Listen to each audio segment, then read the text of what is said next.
Welcome back to another episode of NFT Catcher Podcast. We'd like to remind everybody that nothing on the show is meant as financial advice, and to please do your own research.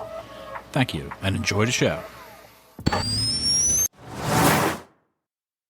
Now the subject is NFTs. They're known as non-fungible tokens, or NFTs. NFTs are exploding in popularity. This is a technology that will forever change the way people interact. So it is happening whether you understand it and like it or not. This phenomenon is moving. The digital. You have now joined Jenny from the blockchain and Michael Keene on the NFT Catcher Podcast. What's up, everybody? Welcome back to another episode, NFT Catcher Podcast, number 125. I have two very special guests tonight. Special for episode 125, someone that's been on my bucket list for a while. We have Cory Van Lew here, who's been in the news a lot. It looks like we also have Andre peeking in on the side. What is up? What's up, guys? What up? This is absolute pleasure. Thanks for joining us. Yeah, of course. No worries, man. Here. Yeah, so I've been a fan for a long time. I was actually in those clubhouse rooms when we were racing to get your Mike Tyson pieces in August 2021. Yep. And I got the Joe Frazier knockout, and I got another one. Oh, beautiful. Yeah, man. So I've been a fan for a long time. Thank you, bro. Yeah, that was a great project. I got a lot of new, collectors and friends and people that just, eyes on my work from that collection. So I appreciate it, man. Thank you. Totally. That was wild. Do you remember how that went down? It was like you were like releasing them one by one, and it was like a race. Yeah. Everyone was like, and they were selling out right away. Yeah. Gas wars were crazy back then. So we tried to figure out a way that we could kind of mitigate that as much as possible. It was still kind of crazy, but yeah, for sure. There's nothing you could do about that one. There's nothing you could do. That was awesome. It was fun. Yeah, that was awesome for sure. And so you got to actually work with Mike Tyson. I was doing my research today and saw like videos and pictures with him. Yeah, it wasn't just like I made some art of Mike Tyson and dropped it. It was an actual collection with Mike. I worked really closely with him and his team.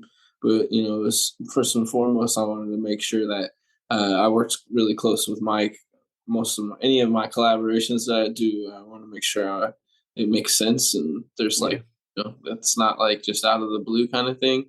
And that worked. A friend of mine, Alejandro from NFT Now, he brought that to the table for me. It was really cool. It wasn't a for sure at the beginning, but he was like, "Yo, would you be interested?" And I'm like, "Yeah, it's kind of crazy." I was watching Mike Tyson videos the whole week before he brought it up to me, so I was like, "Man, I'm already ready. I'm tuned into the frequency. Let's make it happen." Wow. He was cool with the ear biting one. He liked that one. Yeah, he loved it. It was cool how we how my work usually works is I work from life. I take photos or whatever. I go experience things and I make art of those experiences. And so with Mike, he's had all these really cool moments in his life, and I wanted to have access to those moments. So I made sure that we got, permission to use a bunch of their photos from like his archives, and they had a whole fuck ton for me to like go through and just kind of like figure out which ones that spoke to me and which moments kind of spoke to me. And they kind of like threw some in there that they wanted to really put out there for the world. Like the pigeon things, like the pigeon stuff. Like nobody really knew how much, Mike was into pigeons. And I felt like that I didn't even know until they brought it up to me. And I was like, oh man, yeah. So I started talking to Mike about the pigeons, and he was like, yo, that's the whole reason why I started fighting. Somebody took his pigeons when he was a kid in Brooklyn, and like threw him on the ground or like killed his pigeon or whatever. And then Mike came back and beat that kid up. And then ever since then, that guy was. He realized he's like, I got a little something. Yeah. So man, So just things like that. It was, it made the project that much better.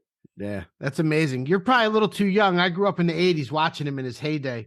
When the fights were 10 seconds, 20 seconds long. Yeah. I caught towards the end of his career. End of it. Yeah, I bet. Yeah. I mean, I was there for the bite. I was in Vegas for the bite. So I remember that. I'm old enough. All right. That's what's up. He really transformed himself too. I think he has like a weed farm. He's like big into that. And he's all kinds of real cool stuff. Spiritual guy, man. Yeah. We had a really awesome conversation. It was, it involves just like my spiritual journey. Just at the very, I've kind of in the beginning, and he's kind of been doing Bufo fraud, and all this stuff for a while, and he's a real advocate for that medicine.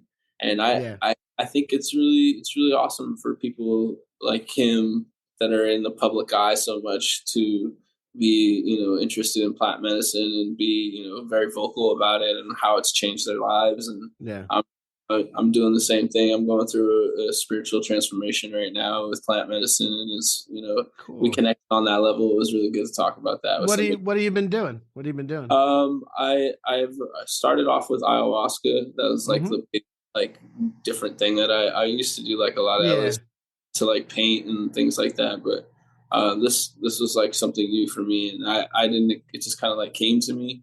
I was in the combo, which is another tree frog. It's like a poisonous tree frog, but you don't smoke it. You take it. They like wipe the poison on like an open wound so that they break the skin, and they wipe it on there. Really causes you to purge out like all these like toxins in your body and things that you shouldn't have in there, and it also introduces these alkaloids to your body and things like that. So that was like a really enlightening experience for me. I did it for the first time after NFT, the last NFT NYC. So it was like really chaotic, I had a lot of things going on at the time, and I needed to breathe and really touch grass. So after NFT NYC, that's what I did. I went up to the woods in New York, upstate New York, and went on a little spiritual journey. It was after I did the frog, I found ayahuasca. Like we did it like the day after. It was like this whole like process, and ever since then, like I've done ayahuasca a few times. A lot more than that now, but it's like, for me, it's really, really healing. I have a lot of chaos, as far as projects and doing all these things. And I've gone through a lot of growing outside of like spiritual, just like in real life. And a lot of that growing comes with, stress and pain and just like not being able to just make art. And this like spiritual journey has been very healing in the sense of me being focused on my art and being at the providing my vessel with the most the most positive things that I can, so that I can provide you guys with the best art that I can. That's dope, man. I'm glad to hear you're taking care of yourself and finding out what works for you, and doing all kinds of cool stuff. I had a chance. I was in Peru. I was actually in Peru, Ecuador, and Colombia about 10 years ago, and I had a chance to do ayahuasca, and I got a little nervous because back in my college days, I did a lot of mushrooms and acid, and I got to the point where I was like, I don't think I should mess too much anymore. But it does seem interesting. I mean, I know people, like older people, all kinds of people that have done it.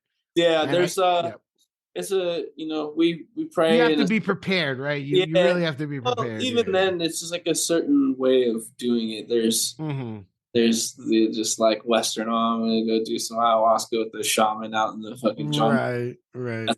That's its own thing, but. The way we pray, we're calling in spirits like the ancient ancestors did, bro. It's crazy. Like this last week, I was in Puerto Rico, and we were calling in these Taino spirits, which are the native indigenous people, and they were coming in through all different forms of songs and prayer and art and just visuals and all these dope things. And I see that, and I get to share it with you guys through my art, and it becomes like this thing, and I can explain it to you guys, and you guys don't even have to do that. You guys get to experience it through me. So that's my mission I've been on for the last 9 months. That's a good mission. I like that. I like that. I can't wait to see what comes out of it.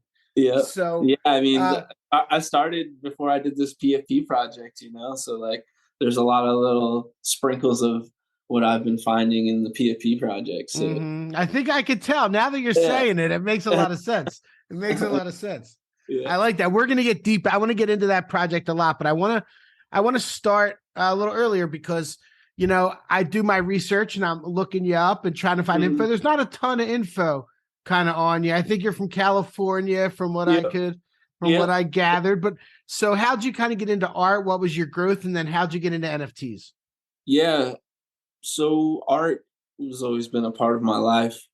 My grandfather, my aunt, both sides, they're, either crafty, handy with their, wood or carving or drawing or painting. So that was kind of like been like around me. And I've always been drawing. And so like when I was a kid, anytime we went to like a restaurant, I'd get like the, kids menu with the crayons, and I would always draw like these really dope pictures, and the waitresses or waiters would ask my parents if they drew that because it was so good. They're like, who drew that? Your kid drew that? Like, he's really good at drawing. And so I don't know. I just always was good at drawing, just kept drawing. And I never really thought of it to be like a painter, just like famous artist or anything. I just thought it was fun to do, and I always did it. I think I started taking art kind of serious in high school once they offered like classes, and I hated like normal like math and all of this shit. So I just took like the basic necessities to graduate, and then I took all like the AP art classes, AP drama, all that stuff. So I was like really creative in expression. I like to express myself, whether it was through photography or drama or art or whatever. They offered a graphic design class, and I was like, man, I've always wanted to like make clothes. I wonder what it would be like to make clothes. You need graphic design experience to make clothes, because I wanted to take my drawings and put them into like, a vector format. And so I did that. I went and learned how to, I hacked my Photoshop off LimeWire back in the day or whatever. And, FBI. They're coming for me, whatever. But I pay for it now, so they can't say shit. I hope so now. I like it. Yeah, so I learned the platform kind of like by myself. I would go, I did school and got the basic needs, but to do all the things that I really wanted to do, I had to go on, forums and YouTube and try to figure out like how to make what I wanted to make. But I guess like that turns into, this whole like career with graphic design. I was like designing T-shirts and products for like an action sports company. I used to be a professional scooter rider. If you look up my name on YouTube, you probably find riding a Razor scooter and doing crazy tricks. But I'm gonna look that up. Professional scooter rider. I don't know if I've ever heard that before. Yeah, like basically I was a pro skateboarder, but I rode a Razor scooter. But I also was the graphic designer for the company and helped like build that whole entire brand out. So I understand like building a brand and like what that takes and all the assets and how valuable it is to have like an artist of my like stature. Building a brand is like, it's pretty crazy. They all like, the brand still exists. They still use like my logos and all of that stuff. So it's really cool to like, see that I had that kind of impact in a sport and just any kind of industry. And that was like at 18 years old, I did that all the way up till 25. I'm 32 years old now. So when I stopped doing graphic design, like in that way, like for a job, it was because I just didn't want to like make art for somebody else anywhere. I was doing it for like me, and they were only paying me so much. I was like, man, I'm really good at art. I can do this. I can go do this for my own brand. So I tried to figure out what that even meant. And I just got into like graffiti and all this stuff. I was always into it, like drawing wise, but never got really crazy on the walls until I like lived in Brooklyn for a little bit, and I went crazy painting on the subway system and shit in Brooklyn, and that was fun for like 3-4 months. And then I went back to LA and I started painting on canvas, and I tried to figure out how I could get into like art shows. I was like, man, how do I take these canvases and get into art shows? And I looked up like group art shows, like how to enter into like the art shows and things like that. And I got accepted into this raw artists show in San Diego at the Hard Rock Cafe. That was my first art show.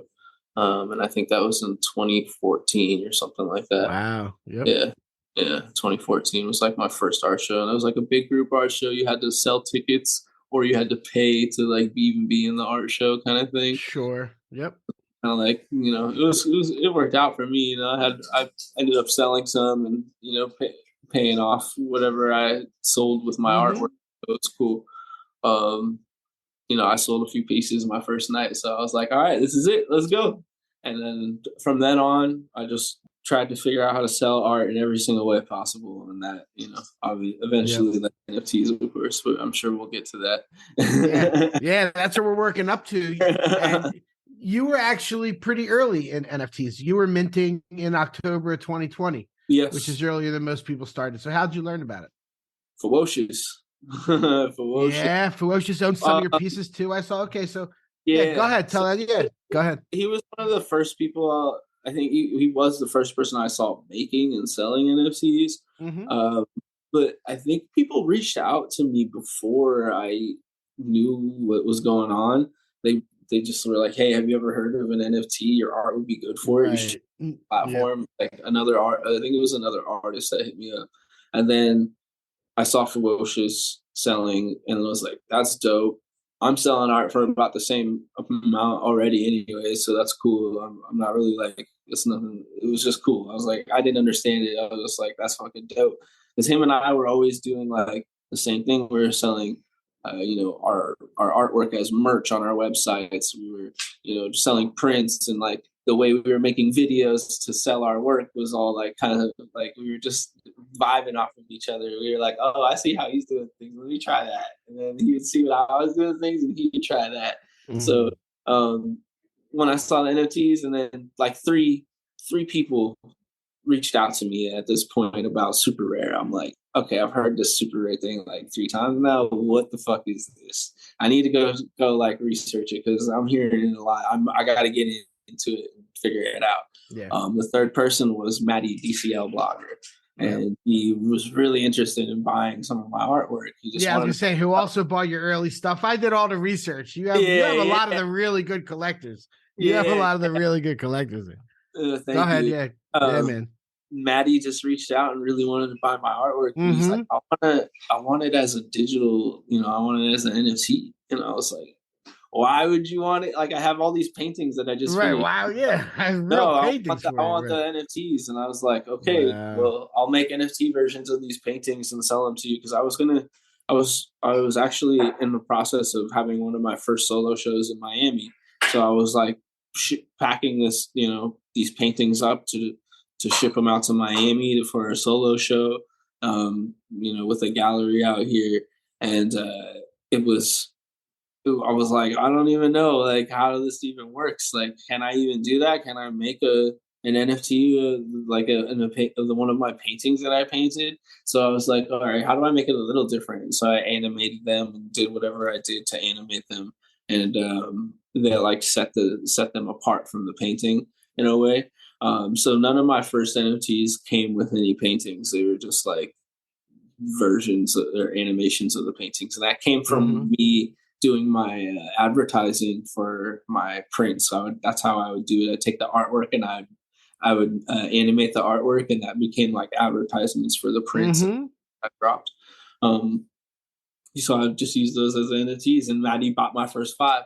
And from then on, I was like, this is dope. That was cool. And then it was like really slow after that for me. Like, it took me a while to like get a couple more. Like, I sold a couple more, but they were like really low sales, and I was just like, man, like, Ferocious is selling for so much. How the fuck am I not selling?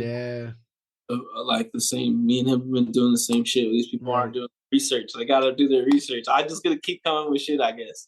And so, a couple people got some pieces for really, really cheap one-of-ones, and I was just trying to figure out things. Like, my Double Diva piece is a super rare 1-of-1, and it's funny because I was trying to play with like how you like with the metadata and like posting on super rare, and it's like really pixelated. It's like a really like it's like a mess up, because I tried to like put a GIF up there and a GIF up there, and it like it would only let me do like a 720 pixel GIF. It wouldn't let me do like a 4K GIF or something like that. So it comes up really pixelated.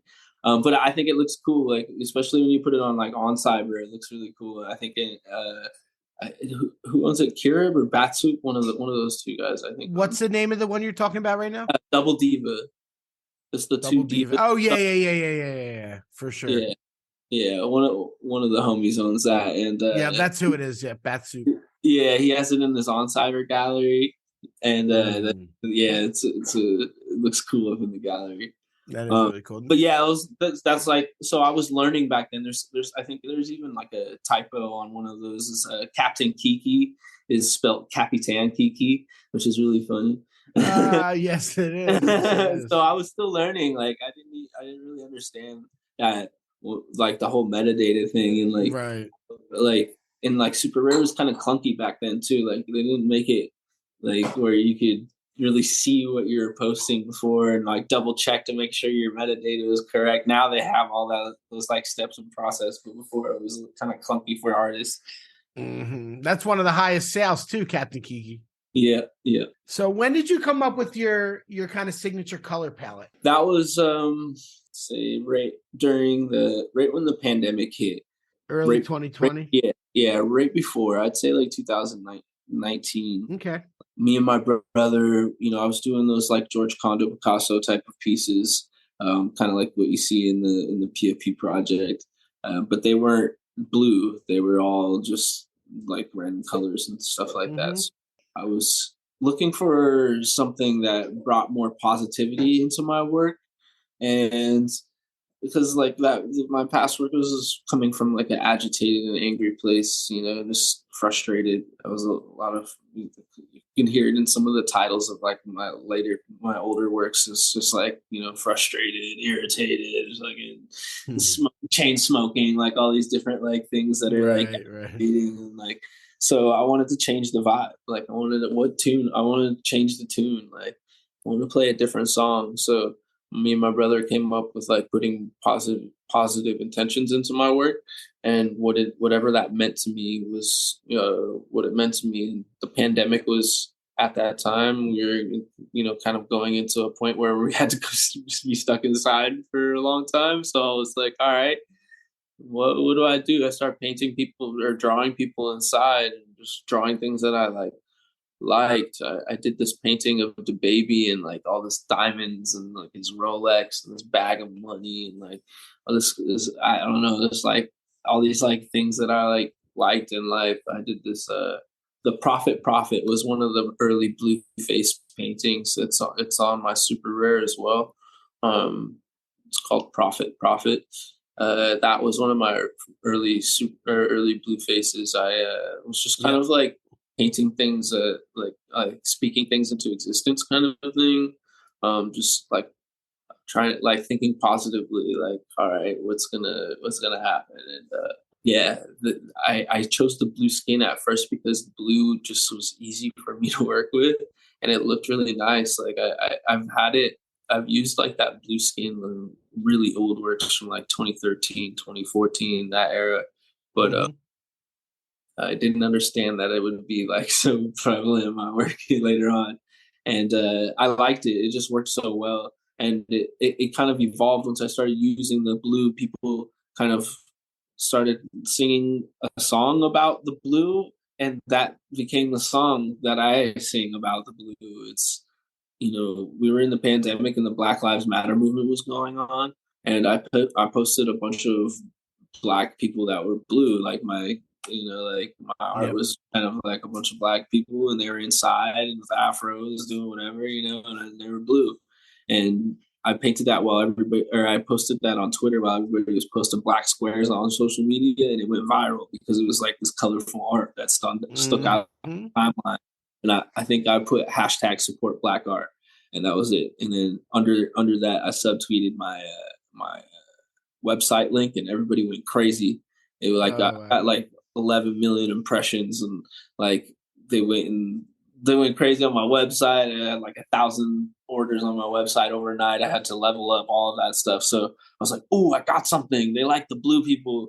Let me keep making blue people. And that just kind of led me down this road of like playing with that blue, and like it was kind of spring. I think it was springtime also at the time. So I was just playing with spring colors at first, and then like those colors made me feel good. And I was like, damn, this is fire. Let me keep doing this. And like, everybody else thought it was fire too. So I'm like, all right, I'm gonna keep doing this shit. So now we're here. Yeah, dude. Yeah, when you see when you see one of your pieces, you know it's a Cory Van Lew. Like it's not just the blues. I mean, it's the pinks and the reds and just like they're like electric. It's really a signature. I like to say it's like a song, you know, like when you have your favorite artist, you hear their music, you kind of like know it's their music when you hear their music. Yep. Well, yep. This is my version of my my music. You're gonna know it's my music because you see it. It looks like my stuff. You just know every time you see it, it's gonna be me. Fact. I may switch it up, but you'll still know it's me, even if it's not pink and blue and all this. If it's all red or something, you still know it's me somehow, some way. I don't know how that works, but you're gonna know.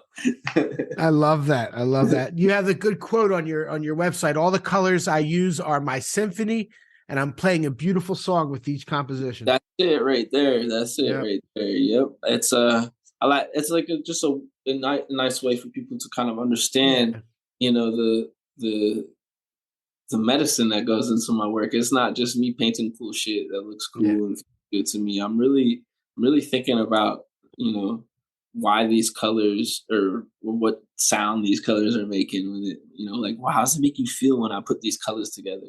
Are they going to make you go, like there's a violin in the room, or are they going to make it sound like angels in the room? I try to go for the angels. Sometimes the violin's cool though, because you get to, you know, have conversation. It just like creates instant conversation because people are like, what the fuck is that? And as soon as you do that, then there's conversation, and then they keep going on. And you're like, well, I guess I did my job because you're talking about it. It's awesome to see how you think about it, how it kind of came to fruition. That's really cool. I didn't know kind of the history there. And that's what's up. Yeah. And you mentioned your brother a lot. Do we still have Andre right next to you? I'm right here. What's up, man? Yeah. So Cory always mentions you even when talking about the Rug Radio drop, and always like my brother and I and this and that. Yeah. So that's why I reached out to you. Actually, I reached out to you because first I messaged Cory. I didn't get a response. That's no big deal. He doesn't follow me, but we follow each other for a while back for whatever reason. And I was so happy that you decided to come on. But what's the dynamic between you guys? You guys kind of like business partners a little bit. I know you do marketing. Yeah. How's that all work out? Mostly the business side of things. I take care of so the accounting, handling taxes with a tax professional, working with lawyers. Just anything that's business centered, so that Cory can focus mostly on the art, because he can take care of that stuff. But at the end of the day, I want him to be 100% in the art that he's focused on, so that he doesn't have to worry about all that other stuff that comes with, you know, running a business and being a successul artist. That's amazing. Yeah. Go ahead, Cory. He definitely. I guess what happened was, in the very beginning of me wanting to make art a career, like off of just me and my name, I wanted our name to have longevity. I wanted Van Lew to be like a Rothschild, you know, like that type of level. And to do that, you need to understand business. You can't just be a good artist. And I understand business. I've grown a couple businesses on the artistic side, so I've been able to help grow a business without being the capital person, but being there in every single step and having a say in every single step. So that gave me a lot of knowledge. And Dre went to school in the beginning, and he was going to school for business and wanted to, you know, further his education. And I'm like, well, I'm doing art. You should, you know, go to school with the mindset that you're going to put what you learn into what we're doing with art. And so he did that and graduated. And as soon as he graduated, NFTs and myself blew up. So it was like perfect timing. Sick. That's awesome. You guys are lucky to have each other too. I mean, you're lucky to have somebody you can trust. You guys best friends, I would assume. You seem like you go a lot of places. That's amazing. Living together. That's amazing. It was like we're kind of like twins. Everybody asks when we go out. Right. And we're like pretty much, but we're 6 years apart. Okay. Yeah. Love it. No, I mean, you know, it's hard to find something like that for an artist in the space, somebody that you can trust like that. And because a lot of people, you know, they get caught up with the wrong people and this and that. Yeah, Shit, I love that. I love that. We still have that problem. yeah, it's I know. I'm sure. Artist. I'm sure. It's just being an artist, man. You ain't a real artist if you ain't having real artist problems. I can imagine. So speaking of real artists, let's get into the Rug Radio PFP. Yeah. First off, how'd it come about? Like, you've been friends with Farouk for a while from the Clubhouse days, I presume. Yep. Yeah. You know, we started our friendship through Clubhouse. You know, I guess you could say fairly a relatively new friendship, but in our Web3 space, you know, 2 years is like 20 years. So I feel like we've supported each other for a while. Whether it be him giving me a space or me just always showing up in his rooms and getting on his stages and throwing in my 2 cents. I think that when he approached me, called me and was like, "Hey, would you like to do a PFP project with me?" I didn't really hesitate. The only thing was that crossed in my mind is that I never really wanted to do a PFP project. So I just expressed that, like, I never really wanted to do a PFP project, but I'll do one with you just because, you know, you have a community that you take good care of. And I imagined, like, you know how to manage the community side of things. I didn't want to put out a 20K piece project because of all of the stuff that comes along with that community wise. Wanting more than just art. But you're just the artist. It's kind of cool. Like, at the end of the day, I'm an artist. I'm always going to be arting and doing. You know, even with something like that, I do want to make, you know, paintings and cool things and just be an artist with the art. Like, you don't expect that, but like, I'm going to do it just because I'm an artist. So I think people will start to understand that once more people like me do that on that type of scale. But until then, I think it's just going to be confusing for people to understand that artists can art at any time they want. Yeah, man. I love that. I think it's a win-win for both sides because I think it's really cool that you're on there. It's great that Rug Radio got such an amazing artist to do it. I want to talk about kind of the art generate. You mentioned 20,000 pieces. Yeah. So I don't want to talk about how they came out. I want to talk about putting that together, like, because I've been a part of a handful of these projects, and I know what it's like to do 10,000. I mean, I see you did 100 different hair traits and 60 different eyes and 60 different clothes, and like, what was that like for you? Putting all that together, what was that work like? And then they got to match, and then you got to move them, and like, So I probably had maybe 20 traits by the 30 traits by the time we announced at Art Basel, just so that we could like have something to show you guys. And announced after Art Basel, though, it took me that amount of time to get to where we got to. So you were working up to like the last minute giving traits. I know. Like, I love that. 12 to 20 hour days every single day for those couple of months, 3 months or whatever. And I learned a lot when I first got into the project. I thought I was just going to be drawing traits and sending it off to a developer and all the stuff together. But little did I know I was going to have to do all that too, and do all the rarity and do all of that. So it's a lot of work. When it got to the point where I got a bunch of traits, I need to like start generating to see how these all fit together and all the random things that I didn't think of, all the random combinations that I didn't think of. How are those going to look? So to do that, you have to generate, a massive amount of combinations so that you can 1,000%. And I was like, all right, Farouk, how do we do this? And he's like, well, you don't know how to do it. I was like, I'll figure it out. Fuck it. So I Googled it. The Bueno NFT platform came up. Shout out Pablo Stanley for building that. He's the wizard for that.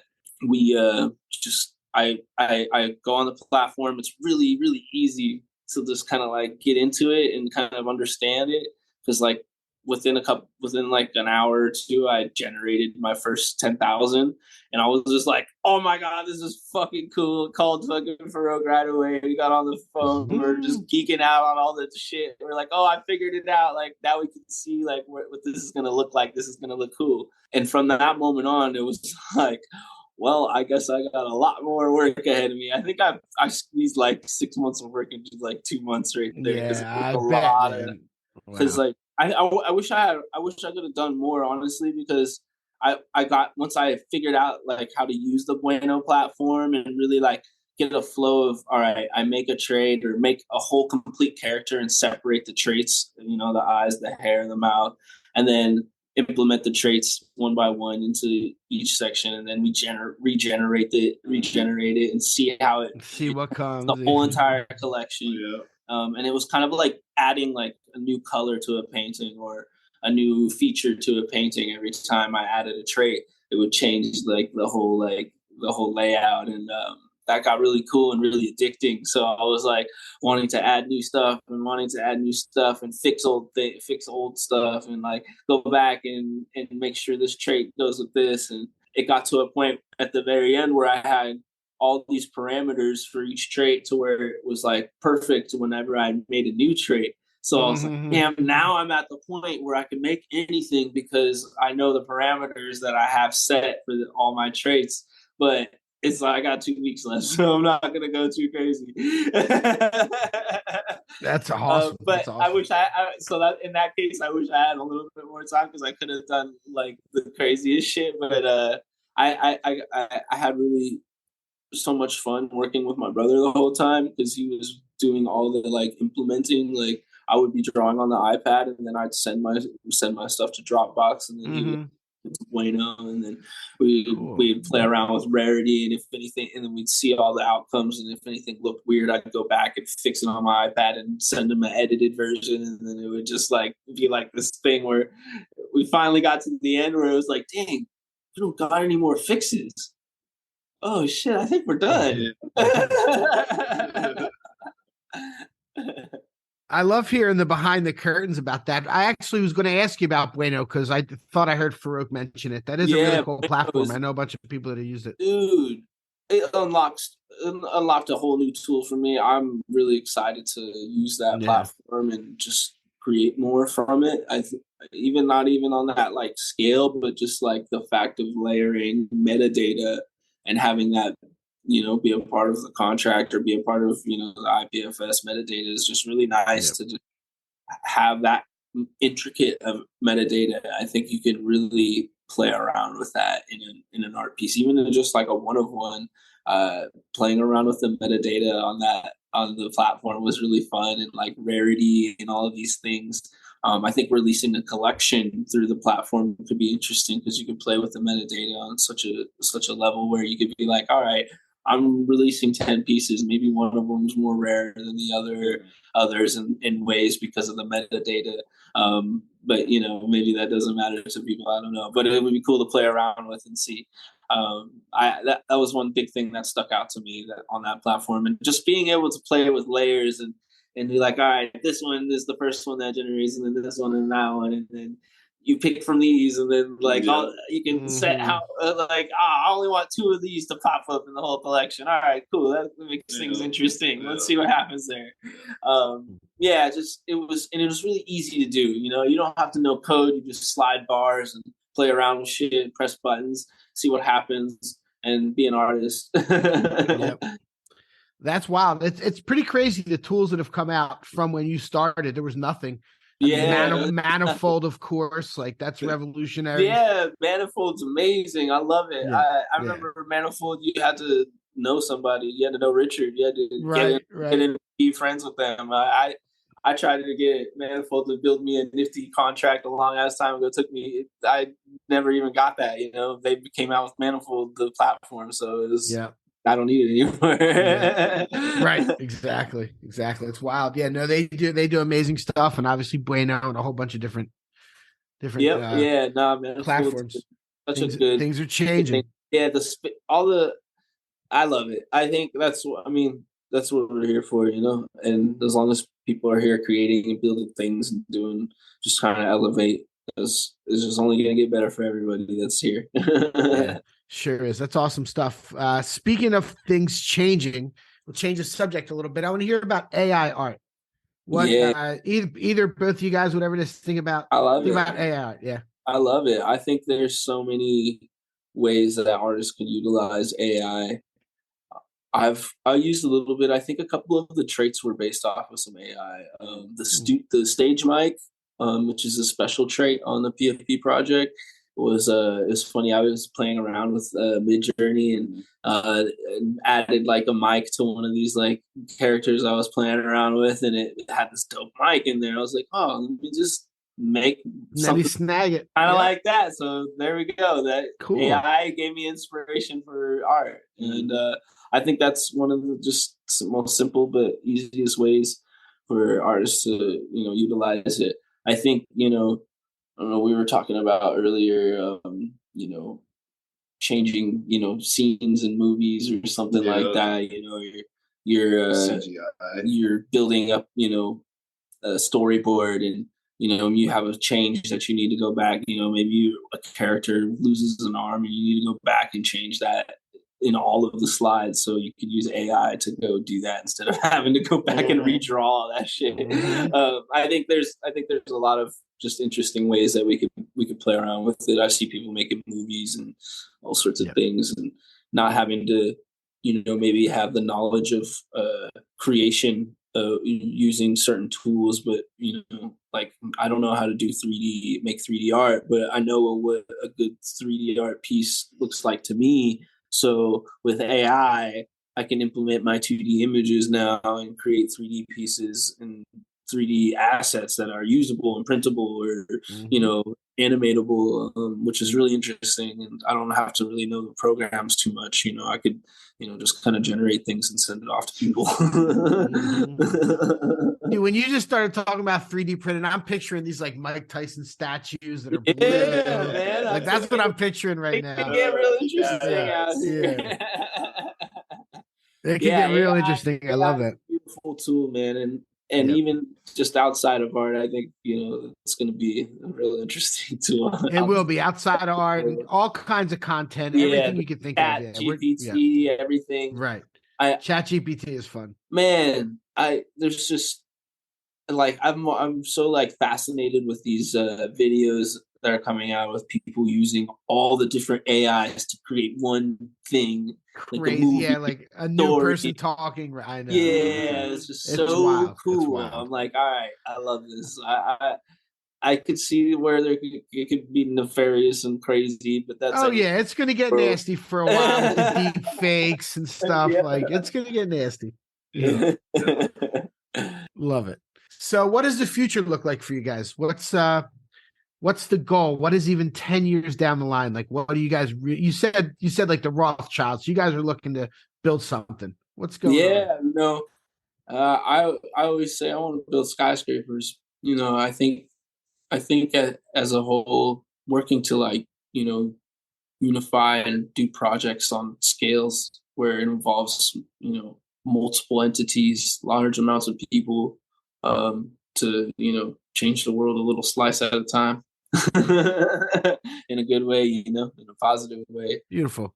And you guys are enjoying Miami? Yeah.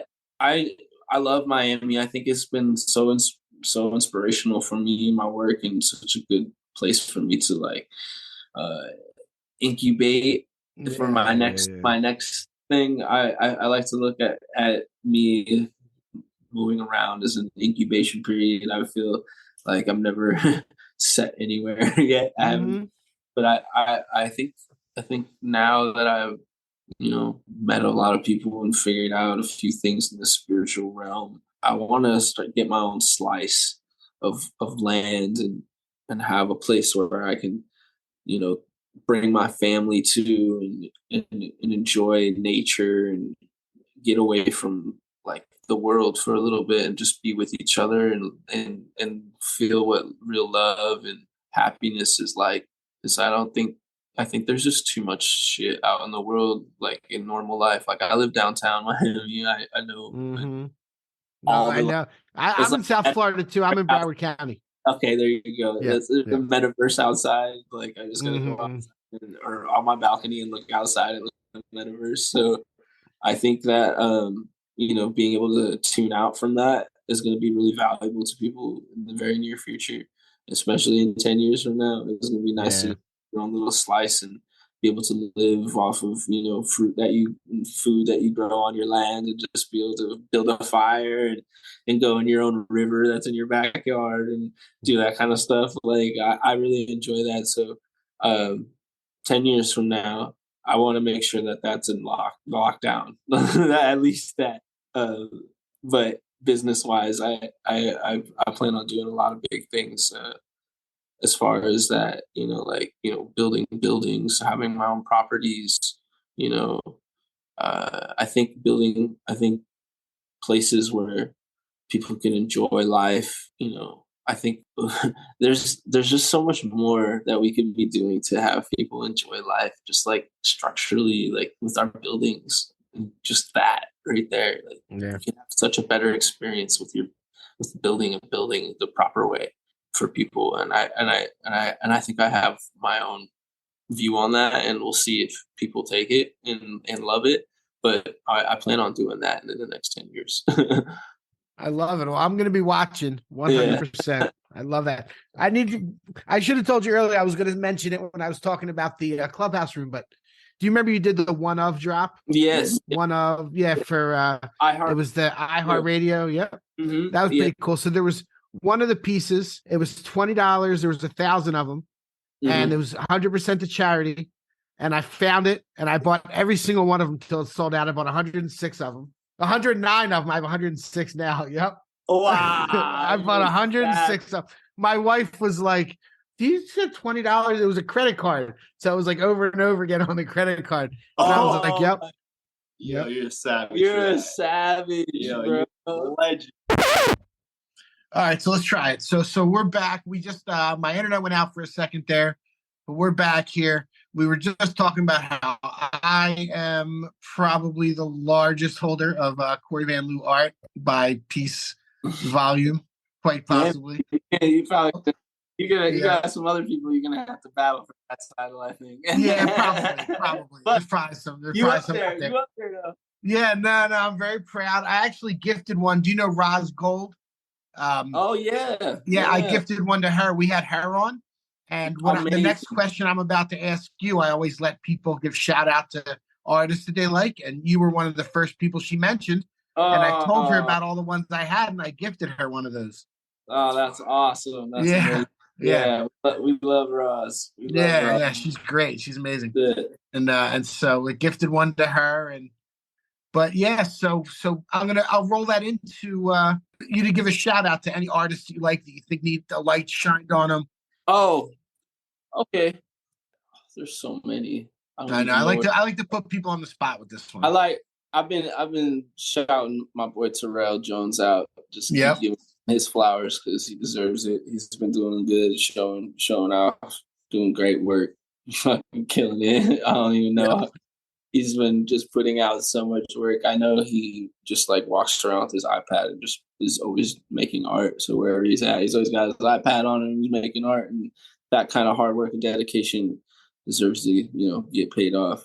Grant Young, of course. I've been really enjoying Claire Silver's work.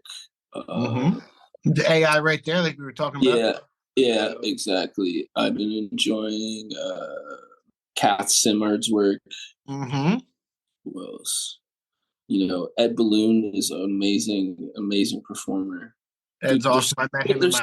There's so many amazing people in the space that it's just like such a cool culture that you can just go and like vibe around and find all these cool people that, like, you vibe with whoever you want. There's so many different like little cliques and not cliques, just like a bunch of people just doing cool shit, and they're all doing stuff that involves NFT technology. So that's like what brings us all together, and I think that's really beautiful. That one thing kind of like makes everything all cool in one space at sometimes, like, oh, we're all here for NFTs, like, let's vibe.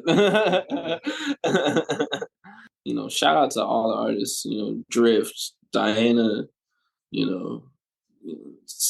Sam J, Yasner, Ferocious, Kwame, Dark Myths. Love Dark Myths. Is a buddy of mine, him and Vintage Mozart. Vintage Mozart? Yeah. Vintage is one of my favorites. Amazing. Gabriel Dean, GDR. He's a great photographer. Painter as well. He's in a very, very smart, scholarly. He's got just amazing vision. Like he's like so smart. I just met so many cool people. Sage Storm is a great person in the space. She's amazing. Man, it's hard. I could shout out people all day, bro. I hear that. No, it's a great list. You guys be listening, I'm sorry. But I try to get everybody. Amazing. Cool. Anything else you want to bring up before we close it out? This has been an awesome interview, by the way. I've had a ton of fun. I'll probably drop something new this weekend. Oh, wow. Okay. I got a new piece coming this weekend. So when you guys see this, probably a day or two after, I'll be dropping something. Where will we see it? Where will we see it? I think I'm gonna do a Manifold contract. Good for you. Yep. Yeah. I'm gonna do a Manifold contract. I just dropped a bunch of stuff on Super Rare. Did my What I See collection on there. Mm-hmm. And that was fun. But I want to play around with the mechanics on Manifold and play around with like burning things and just whatever they offer on Manifold. I'll play around with some stuff. Are you talking about an open edition this weekend? No. Okay. I want to introduce you guys to my spiritual series that I have coming up. So that'll be the first, or it'll be the second installment because I did release the first one. It's called Combo, but it was on another platform for it's called Codamade. It's a new platform, and I'm helping out some friends that are getting space. I wanted to to show them support and drop an NFT with them to show them how. But this next piece will be my official, I'm doing this spiritual series. I hope you guys are paying attention. This is the first one, and there's a lot more coming. Love that. Turn your notifications on, everybody. I know I will. All right. I know I will. All cool. right, brother. Well, what a pleasure, man. Thank you so much, Corey. Thank you, Andre. Hopefully we can do it again sometime. I'd love to meet up in Miami at some point. Cool. What a pleasure. Anytime you're in Miami, hit me up. Come by the studio, check it out, bro. Anytime. I would love to check out the studio. That's for sure. Of course, for the welcome. Yeah. Cool. Well, it was awesome to meet you guys and chat it up. This was really fun. I think people are going to like it. Really special for the 125th episode. So thank you so much. And thank you, everybody, for listening. Yep. Cory Van Lew, Andre Van Lew. Turn your notifications on. Be ready. Thank you, Michael. Thank you, everybody. Peace. Thank you for tuning in to the NFT Catcher Podcast. We hope you enjoyed today's episode and learned something new about the exciting world of NFTs. If you enjoyed today's episode, please take a moment to subscribe to our podcast on Apple, Spotify, or wherever you listen to your podcasts. And if you really love what you're hearing, please leave us a rating and review on your favorite platform. If you want to stay up to date with the latest news and insights from the NFT space, be sure to follow us on all the socials at NFT Catcher Pod. You can follow Jennifer at Jennifer_Pseudo and Michael at NFTicket. I'm your producer, Andy, and I'm at AJC254. Our theme song's by It's Just Los. We always appreciate your feedback and support, which helps us reach more people and bring you informative and engaging content about NFTs. We look forward to bringing you more great NFT content in future episodes. Thanks for listening. Peace.